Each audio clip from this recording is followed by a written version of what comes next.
Happy birthday! Salubong kaagad sa akin ni Irish nang makapasok ako sa loob ng classroom.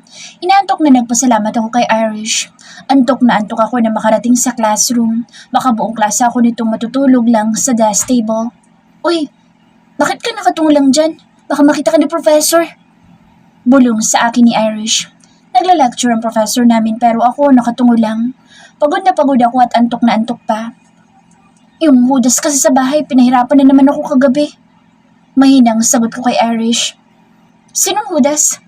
Tanong naman niya. Huwag mo nang alamin. Hindi mo madatek ang ugali niya. May pagkahudas yan, may pagkamanyak. Wala sa sariling naisagot ko kay Irish. Nang mag-lunchtime, saka ako niyaya ni Irish na mag-half day lang kami. Niyaya niya ako sa kanilang bahay. Naisip ko na naman si Kuya Harold. Makikita ko na naman siya kapag nag-half day ako. Isa pa, birthday ko naman. Pero paano kapag nalaman ito ni Tita Carmela? Baka pahintuin niya na ako sa pag-aaral. Ayoko mag-half day, Irish. Tangga ko dito. Bakit naman? Sige na, magtatampo ako sa'yo. Magagalit ako. Birthday na birthday mo ngayon. Enjoy mo naman ang sarili mo. Sa susunod, hindi mo naman enjoy ang sarili mo dahil may anak ka na. You only live once, Ashley. Kaya dapat sa isang taon na minsan lang nangyayari sa buhay natin ang birthday natin, kailangan nating i-enjoy iyon. Nadala ako sa mga sinabi ni Irish. Hindi ko rin siya natiis at napilit niya akong sumama sa kanya. May kaba sa dibdib ko dahil makikita ko na naman si Kuya Harold. Pagpasok pa lang namin ay dinig ko na ang tawanan at mga boses ng babae na nagtitilian. Irish, ano meron? Tanong ko kaagad kay Irish. Hindi ba't sabi ni Kuya sa'yo may pool party ngayon dito? Sinabi pa nga niya sa'yo na isabay na lang yung birthday mo pero tumanggi ka naman. Bakit hindi mo sinabi? Uwi na lang ako. Umikot ako para lumabas na lang pero kaagad na nahawakan ni Irish ang kamay ko. Nandito ka na. Nandito na tayo. Mag-enjoy na lang tayo sa araw na ito. Enjoy your life. Halika, may mga swimsuits akong naka-ready para sa pool party na ito. Tara na. Tuluyan na nga akong hinila ni Irish sa loob ng bahay. Nasa likuran naman ang pool pero dinig pa rin sa harapan ng mga tilian ng mga babae at mga tawanan ng mga lalaki. Dinala niya ako sa kanyang silid at doon hinalungkat ang isang paper bag na puno ng swimsuit. Pumili ka na dyan, Ashley. Iyoko, matutulog na lang ako dito sa kwarto mo. Tanggi ko. Di naman kasi ako sanay magsuot ng kapirasong tela na iyon. Na-expose ang katawan ko. Nakakahiya. Kaagad na sinamaan ako ng tingin ni Irish. Sige na, maghanap ka na dyan. Minsan lang naman ito. Pamimilit ni Irish sa akin. Ang hirap niyang tanggihan. Wala ko nagawa kundi ang maghanap na lang na hindi masyado na-expose ang katawan ko. Ngunit wala naman akong mahanap. Binalingan ko sa Irish. Wala naman akong mahanap na babagay sa akin. Lahat naman kasi sobrang kita yung tiyan. Gusto ko sana yung hindi nakikita yung tiyan ko. Angal ko kay Irish. Bakit ba kung makita yung tiyan mo?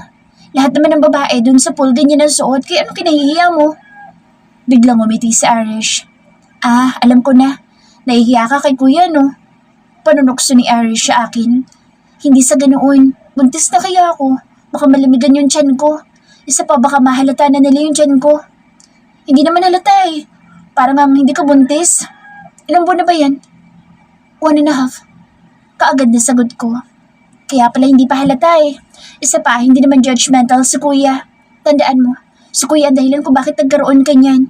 Kung hindi ba naman kasi. Ay naku. Bakit ba kasi ibang kwarto ka pa pumunta eh? Sana ngayon magkakaroon na ako ng pamangkin kung si kuya ang napuntahan mo. Napanguso si Irish. Kahit ako'y napaisip, bakit ba kasi kay Judas ako napunta sa lalaking walang puso? Teka, nakahanap ka na ba ng masusuot mo? Don't worry, mga bagong lahat ng iyan. Binili ko pa yan kahapon. Sinadya ko talaga yan para sa'yo. Hindi pa eh. Ako na maghahanap para sa'yo. Ang bagal mo naman. Tumabi ako at si Irish na naghanap ng para sa akin. Maya-maya lang ay may pinakita siya sa akin. Isang pares na kulay red. Natatali lang sa leeg iyon sa pang-itaas at maging yung panty tinatali lang din. Nanlaki ang mga mata ko.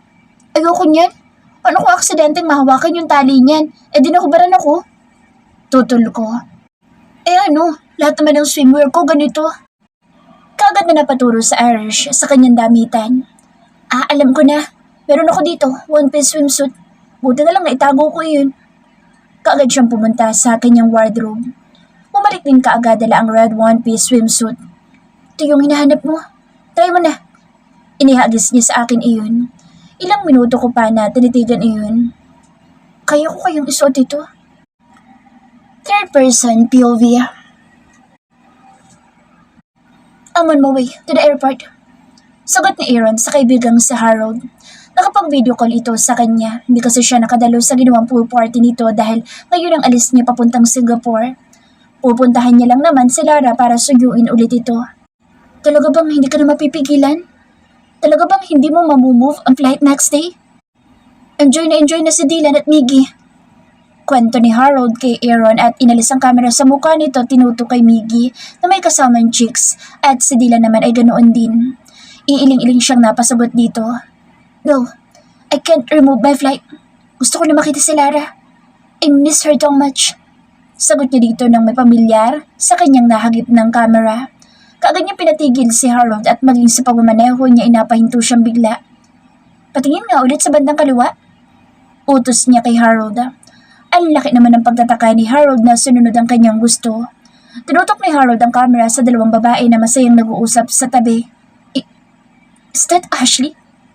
Tila bulong niya sabi at hindi yun narinig ni Harold. Don't tell me, type mo si Ash. Pangaasar ni Harold sa kanya. Sinong Ash? Mas lalong nagsalubong ang kilay niya. Yung kasama ni Irish. Kaagad na sagot ni Harold. Nakatutok pa rin ang kamera sa dalawa nang makita niyang may isang lalaking lumapit dito. Mas lalong kumunot ang noon niya nang maliwanagang si Ashley nga ang nakikita niya. Ngiti-ngiti habang kausap ang lalaking kalalapit lang dito. Ashley's POV. Ayos lang ba? Ha, Irish? Nagpaikot-ikot ako sa malaking salamin habang suot ko na ang pulang swimsuit. Kagad naman na tumingin sa akin si Irish. Thumbs up ang kanyang sinagot pero hindi pa rin ako mapakali. Ngayon palang nahihiya na ako. Baka kung anong sabihin ni Kuya Harold. Tara na. Yaya ni Irish sa hinawakan ng kamay ko. Teka lang. Pigil ko. Huminga malalim bago tuluyang pumayag na bumaba na kami. Pagbaba namin ay sanilubong na naman kami ng ingay. Mukhang mga lasing na rin yung iba. Palapit na kami sa pool nang bigla akong huminto habang si Irish naman ay ang laki ng pagtataka. Bakit? Tara na. Sakso mo nga dyan sa suot mo tapos may hiya-hiya ka pang nalalaman. Tara na. Muli akong hinila ni Irish at nagpaubaya na lang ako. Nang makarating sa pool, puro tawanan at nagiinuman naman. Kanya-kanya mga grupo. Mga 3 grupo yata. 4 lang na babae ang nandito at 4 din na mga lalaking hindi ko kilala. Tanging si Kuya Harold lang ang kilala ko at ang gwapo sa paningin ko. Sinalubong nila kami ng tingin kaya nakakaasiwa, nakakahiya. Pakiramdam ko namumula mukha ko dahil nasa amin ang paningin nilang lahat. At saka natigil ang kanilang tawanan. Napansin ko ang pagtayo ni Kuya Harold mula sa kinaroroonan niya. Fishbait. Bulong sa akin ni Irish sa kadumistahan siya. Lumapit sa amin si Kuya Harold at binati ako. Ako na may nahihiyang tumingin sa kanya dahil wala naman sa plano na pupunta ako dito. Kaya nagtataka siguro ito kung bakit ako nandito. You look amazing, Ashley. Komento ni Kuya Harold at saka pinasadahan niya ako ng tingin na ikinatungo ko naman dahil sa hiya. Oh gosh, bakit pa kasi ang gwapo mo, Kuya Harold? Mas lalo patuloy akong nagkakagusto sa'yo. Sa isip-isip ko. Kung noon batang-batang paningin ko sa'yo, but now, you turn into a beautiful lady. Dagdag na komento ni Kuya Harold dahilan upang lumakas ang kabog ng dibdib ko. Nabigla ako na bigla niyang hinawakan ang braso ko. Come on, ipakikilala kita sa kanila. Yaya niya sa akin pero kaagad ko siyang pinigilan. Huwag na po, nakakahiya. Pagtutol ko. Ano nakakahiya? Para ka na rin kapatid ko, Ash. Kaya dapat ipakilala kita sa kanila. Hindi na ako nakatutol ng tuluyan niya na akong hilahin patungo sa mga friends niya. Sa Irish naman, panay ang thumbs up sa akin.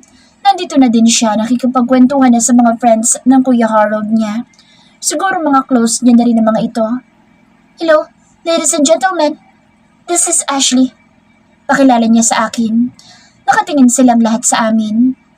Hi Ashley, welcome here. Bati sa akin ng mga babae. Friendly naman silang lahat at mukhang mababait. Nag-hi din ako sa kanila. Maging mga lalaki binati din ako.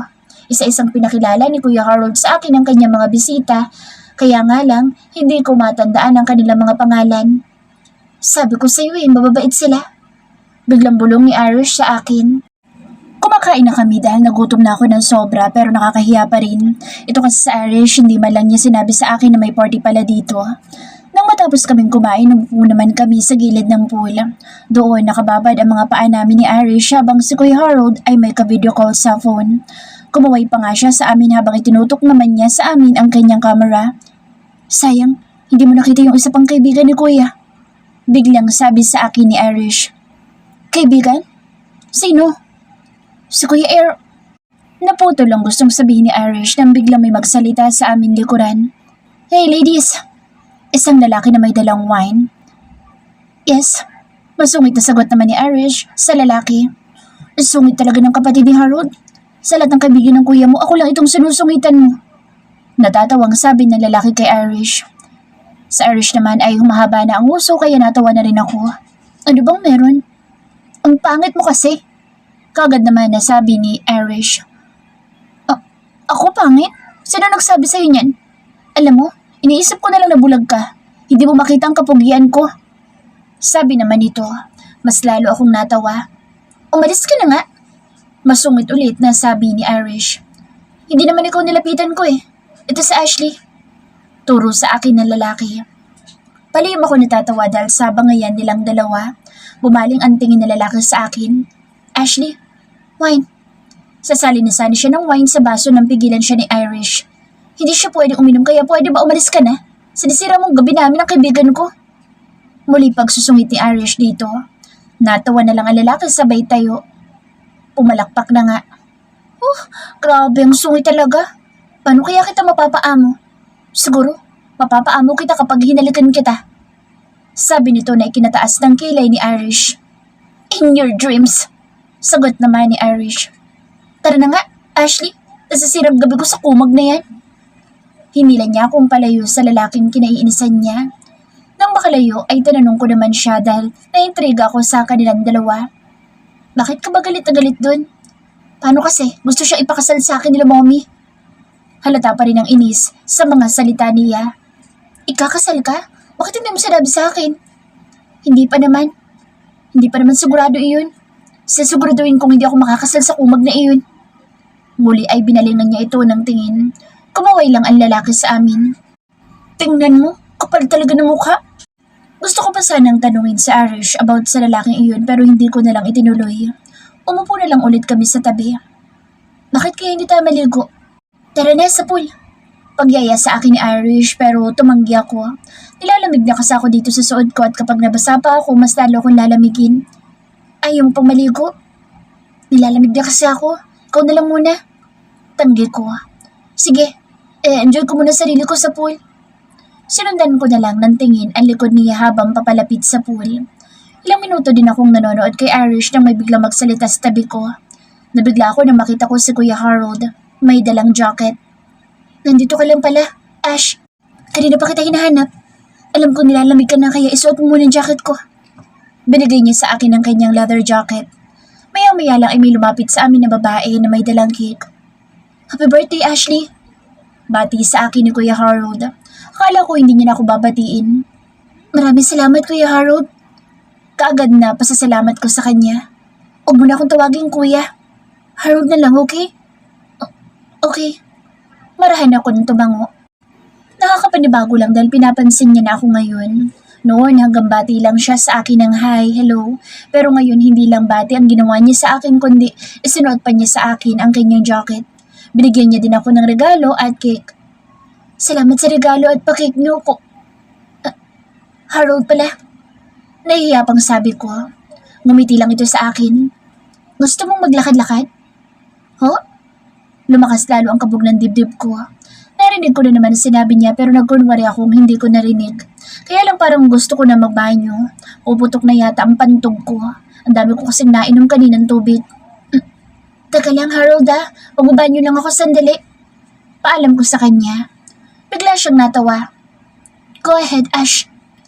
Nakakahiyaman pero ano magagawa ko? Pahamak naman na pantog to. Kung kailan ang sarap ng usapan namin ni Kuya Harold tsaka naman siya manggugulo. Nasira pa tuloy ang moment naming dalawa. Halos takbuhin ko na ang banyo. Sa kahahanap ko, ilang minuto din akong nagpaikot-ikot para mahanap pa ang restroom. Nakahinga ako ng maluwag na matapos ako magbanyo. Ang sarap sa feeling. Paglabas ko, may bigla na lang nahumila sa kamay ko. Hindi ko pa nakikita ang kanyang mukha dahil naka-jacket ito pero ang tangkad niya. Ano ba? Bakit mo ko hinihila? Saan mo ako dadalhin? Pabalya niya akong binitawan. Muntikan pa ako masubsob kung saan. Binaba niya ang kanyang jacket hood kaya malaya ko nakita ang kanyang muka. Ganun na lang ang panlalaki ng mga mata ko nang makilala ko kung sinong nasa harapan ko. Aaron? Anong ginagawa mo dito? Hindi ba dapat ako ang magtanong sa'yo niyan? Hindi ako makasagot dahil sa klase ng tingin niya sa akin. Pinasadahan niya ng tingin ng kabuuan ko na kaagad ko namang kinahiya dahil kinulang sa tela ang suot ko ngayon. Hinila ko ang jacket para matakpan pa mga hita ko. Suot ko pa rin ang one-piece swimsuit na pinasuot sa akin ni Irish at ang jacket ni Kuya Harold. Hindi niya ako pinatuloy sa pagsasalita nang kinaladkad niya akong palabas ng gate. Pagkatapos niya akong hilahin kung saan, kinaladkad naman niya ako sa kung saan nakapark ang kanyang kotse.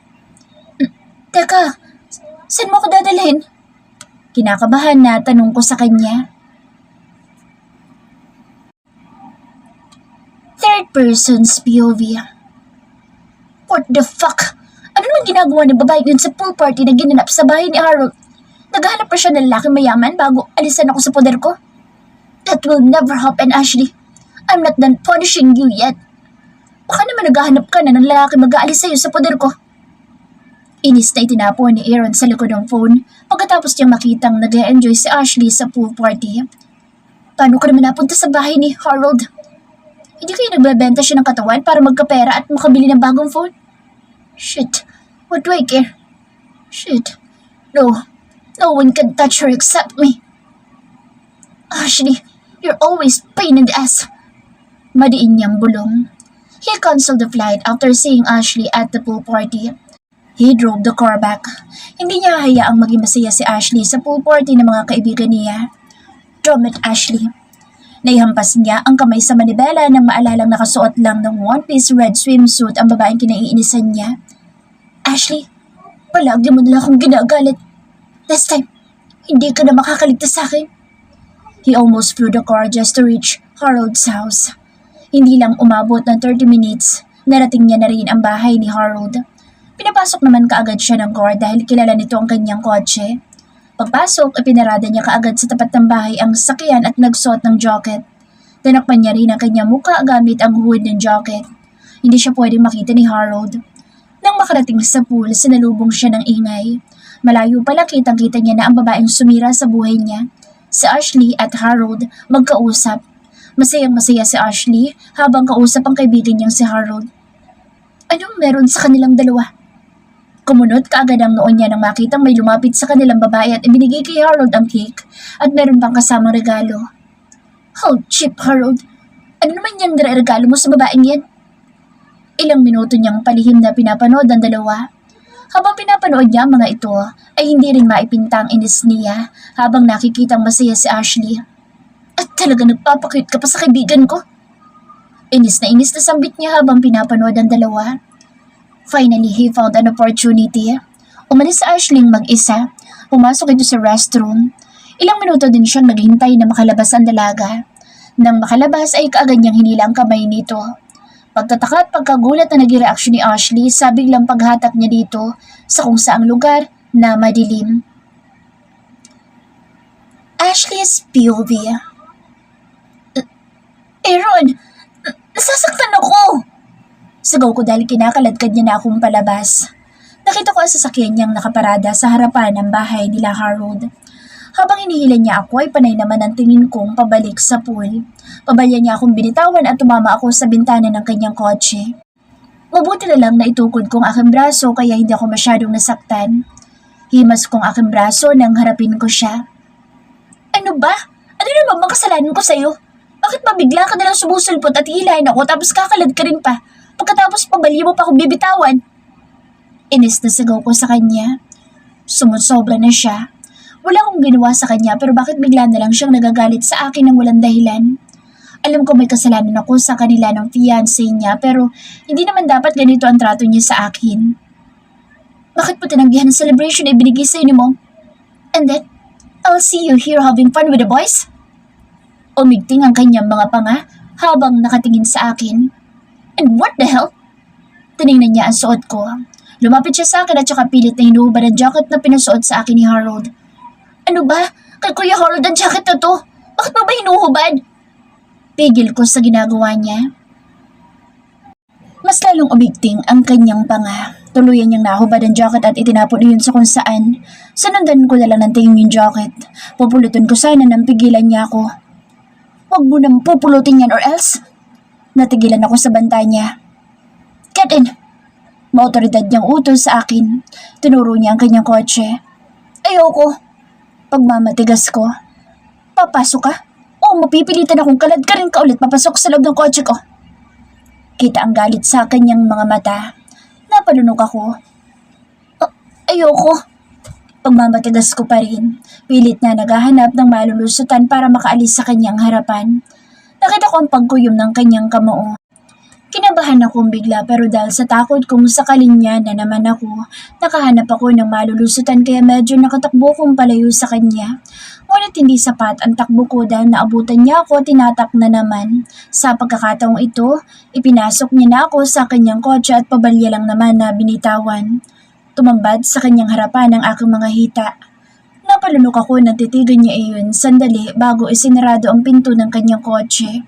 Umikot ito para umupo sa driver's seat at wala pang ilang minuto ay pinaandar na nito ang kanyang kotse. Prepare yourself for the punishment, he seriously said. Tuluyan na kami lumabas sa malaking gate. Lumakas ang kabog sa dibdib ko. Anong gagawin niya sa akin? Tinigil niya sandali ang kotse at nilingon ako sa likuran. Hinubad niya ang kanyang jacket at saka inihagis sa akin. Isuot mo. Baka hindi ko mapigilan ang sarili ko at angkinin kita dito sa loob ng kotse ko. Banta niya sa akin. Nanginig ang kamay ko na kinuha ang kanyang jacket. Kinakabahan ako lalo pa nang marating namin ang bahay. Kinakabahan na ibinalot ko ang sarili ng kanyang jacket. Napalunok ako nang umikot siya para pagbuksan ako. Labas! Mariing utos niya sa akin. Umiling-iling ako. Natatakot ako sa aura ng kanyang muka. Tila ba ang laki ng nagawa kong kasalanan dahil sa galit na galit niyang aura. Kagat ang lower lip ko habang napapailing na lang. Ayokong bumaba. Dito na lang ako sa loob ng kotse niya. I said get out! Do as I said, Ashley, before I strangle you inside my car. Napalunok ako. Hindi ko pa rin siya sinunod kaya inilan niya akong palabas ng kanyang kotse. Muntikan pa ako madapa. Kagat ang labi kong humarap sa kanya. Bakit magalit na galit ka ha? Inis na sigaw ko pagkatapos ng ginawa niya. Tumulo na ang luha ko. Hindi ko naman kasi alam kung bakit galit na galit siya sa akin ngayon. Umigting na naman ang kanyang panga. Nagtataka ka pa kung bakit ako galit na galit ngayon ha? Nang dahil lang naman sa'yo kaya hindi natuloy yung pagalis ko papunta sa Singapore. Bakit? Anong ginawa ko? We're like that kasama maraming lalaki. Mariin na sabi niya. Napatungo ako at tinignan ang sarili. Ano namang pakaalam niya? Habang patuloy kong iniisip kung bakit siya nagagalit ngayon sa akin, patuloy din naman ang pagtulo ng luha ko. Sige nga, sabihin mo sa akin kung bakit ka doon. Don't tell me you sold your body to Harold. Sigaw niya. Kaagad ko siyang sinampal na malakas. Tinakpan ko naman agad ang aking bibig dahil sa pagsampal ko sa kanya. Mas lalong nagtagos ang kanyang bagang. Is he the guy you are talking about, ha? Si Harold ba na kaibigan ko sinasabi mo crush mo? Hindi ha. Kaagad natangi ko. Nandun lang naman ako dahil kay Irish. Hindi ko na ituloy ang sasabihin ng putulin niya ito. Ako ay napipi ko na sa'yo, Ashley. I don't want an explanation from you. All I want now is your fucking lips. Damn it! He cursed. Sinakop ng kamay niyang aking muka. Sa kanya pinisil ng mariin na magkabilaan kong panga. Sa kanya kinuyupos ng halik ang labi ko. Pilit ko naman siyang itinutulak palayo sa akin. Naitulak ko naman kaya nagawa ko siyang takbuhan. Tumakbo akong papasok sa loob ng bahay. Nabutan naman niya ako kaya inilan niya na naman akong palapit sa kanya. Where do you think you're going, Ashley? It's payback time. You're 18, so you're mine. Sasiguraduhin kong hindi ka na pakikinabangan ng crush mo, Ashley. Because you're mine. Only mine. Nalalak ang mga mata ko nang kaladkarin niya akong paakyat sa makintab na hagdanan. Aaron, bitawan mo ako! Pagmamakaawa ko ngunit hindi niya naman pinapakinggan. Hanggang sa marating namin ang kanyang silida. Pinasok niya ako doon at kaagad na inilak ang pintuan ng kanyang silida. Sa kanya ako sinandal sa pader at hinalikan ng walang pag-iingat. You've exhausted my patience, Ashley, he said and pressed my lips again. He almost sucked it. Di ko alam kung galit pa ba ito o nanggigigil na siya sa labi ko. Nakabuelo ko kaya kinagat ko ng mariin ang kanyang lower lip dahilan para bitawan niya ako. Nakita kong dumudugo ang labi niya. He just wiped it with his finger and also licked it. This blood is as sweet as your lips. He continued sucking his finger. Marin akong napalunok. Nang matapos ay hinawakan niya na naman ang braso ko sa kapilit na hinuhubad ang jacket niyang pinusuot sa akin kanina. Now, let me see what's inside. Tuluyan niyang nahubad ang jacket. Tumambad sa kanyang katawan kong tanging swimsuit lang ang suot. Napansin ko ang kanyang paglunok. He stared at me for a few minutes kaya naman nakaalis ako sa kanyang harapan at tumakbong palayo sa kanya. Ngunit wala pang 2 minuto ay nakalapit na kaagad siya sa akin. Sa pagkakataong ito'y pinunit niya ng tuluyan ang suot kong swimsuit. Nalaki ang mga mata ko. Pinunot mong swimsuit na Irish! Hindi makapaniwalang sabi ko. How much is that? I'll double the price for that swimsuit if that's what you're thinking. Pero hindi mo ko mapipigilan sa gagawin ko sa iyo ngayong gabi. Tonight, you are mine, Ashley. No one else will claim you but me. Tinakpan ko ang aking sarili gamit ang aking mga palad dahil sa mga titig niya sa akin mula ulo hanggang paa. Tinatigan niya muna ako bago niya hinawakan ang braso ko sa kapabal niyang itinulak sa malambot niyang kama. Napahiga ako pero kaagad din naman akong bumangon sa kama at umatras pataas sa headboard.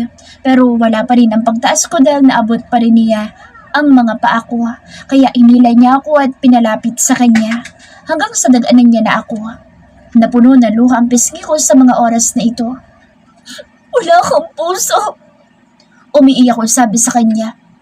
Parehas lang tayong walang puso, Ashley. Sinisingil ko lang ang utang mo.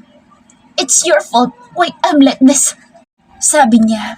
Itinaas niya ang mga kamay ko kaya hindi ko siya maitulak. Inipit niya rin ang mga paa ko. I know you, Ashley. Sisipain mo ulit ako? Hindi na mangyayari yun. Sabi niya, sabay sunggab sa katawan ko. Natigilan siya nang marinig ang pang-ungol ko. Ayaw-ayaw ka. Uungol ka rin pala. Pinahirapan mo pa ako. Wika niya at muling ibinalik ang kanyang labi sa kanyang ginagawa. Hindi ko alam kung ano ang nararamdaman ko. Tila ba nawawala ako sa aking sarili. Kusa na lang lumalabas sa bibig ko ang ungol na hindi ko inaasahan. Hindi ko gusto ang pang-ungol ko kaya tinulak ko siya sa ibabaw ko. Nabigla siya kaya naitulak ko siya ng tuluyan sa ibabaw ko. Muntikan pa nga siyang mahulog sa kama ngunit nakabawi din agad ito. Hindi pa ako nakakatayo na sa ibabaw ko na ulit siya. Aaron, wag! Pagmamakaawa ko. Tila ba hindi niya naririnig ang pagmamakaawa ko. Mas siniil pa niya ng halikan labi ko. Parang gusto niya yatang ubusin ang labi kong namamanid na sa klase ng kanyang paghalik sa akin. Tumulo ang luha ko pero hindi niya pinansin. Basta patuloy lang siya sa kanyang ginagawa. Nagising akong kumikirot ang aking pagkababae. Tumulo ang luha ko na maalala ang ginawa ni Judas sa akin. Sa ilalim ng kumot ay ang hubad kong katawan na napapagod at masakit dahil sa ginawa niyang pag-angkin sa akin kagabi nang walang kaingat-ingat. Mas masakit pala kapag second time. Tingnan ko ang paligid ng kanyang silida. Nakakalat ang swimsuit kong punit-punit na. Ano sasabihin ko kay Irish? Sinubukan kong tumayo ngunit hindi ko nagawa dahil sa hapdi ng aking pagkababae. Tiningnan ko ang orasan. 10:00 na ng umaga pero hindi pa ako kumakain kaya tumutunog ng aking tiyan. Tatayo na sana ako nang may marinig na ingay sa labas ng silid na kinaroroonan ko. Aaron? Ashley? Boses ni Tita Carmela ang naririnig ko. Nanlaki ang mga mata ko. Kahit nahihirapang tumayo ay pinilit ko pa rin na makapagsuot ng damit. Naganap ako ng damit ni Aaron. Yun ang sinuot ko kahit masakit ang ulo. Pinipilit kong tumayo at iniligpit ang nakakalat na swimsuit kong punit-punit na. Iniwan niya lang ako pagkatapos ng nangyari kagabi. Hindi niya man lang ako ginising. Pinilit kong maglakad ng paika-ika para pagbuksan sa tita pagkatapos kong ligpitin ng mga kalat. Nakangiti ito nang mapagbuksan ko pero wala akong lakas para umiti dahil nangihina pa ako.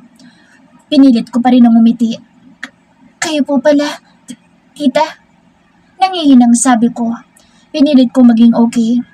Ashley, namumutla ka. Biglang nataranta sa tita.